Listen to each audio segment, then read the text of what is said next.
খাগড়াছড়ির পাহাড়ে প্রথমবারের মতো প্রকৃতি নির্ভর কৃষি খামার গড়ে তুলেছেন কয়েকজন উদ্যোক্তা। প্রচলিত সার ও কীটনাশকের পরিবর্তে ব্যবহার করা হচ্ছে জৈব সার ও বালাইনাশক।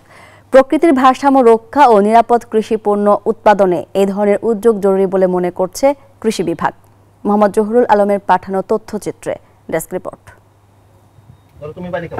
খাগড়াছড়ি সদর উপজেলার প্রত্যন্ত গ্রাম বেতছড়িতে গড়ে তোলা হয়েছে হিলস গার্ডেন এগ্রো ফার্ম। বাগানে রোপণ করা হয়েছে হলুদ, আনারস, আমলকি, আম, কলা সহ বিভিন্ন প্রজাতির বনজ, ফলদ ও ঔষধি গাছ।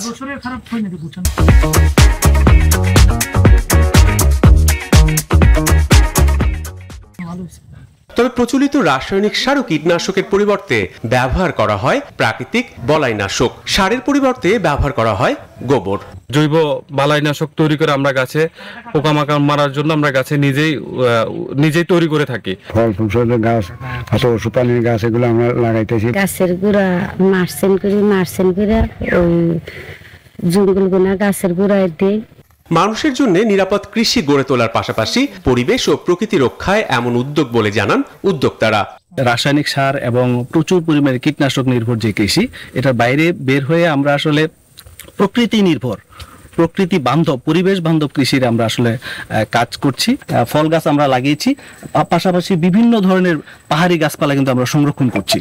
রাসায়নিক মুক্ত নির্ভেজাল সার দিয়ে উৎপাদিত এসব সবজি উৎপাদনের এমন উদ্যোগকে সাধুবাদ জানিয়েছে কৃষি বিভাগ।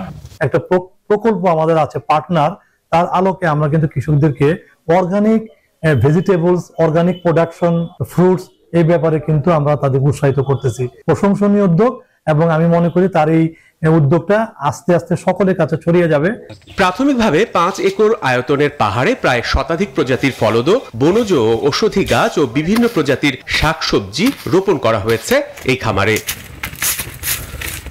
Desk report, news 24।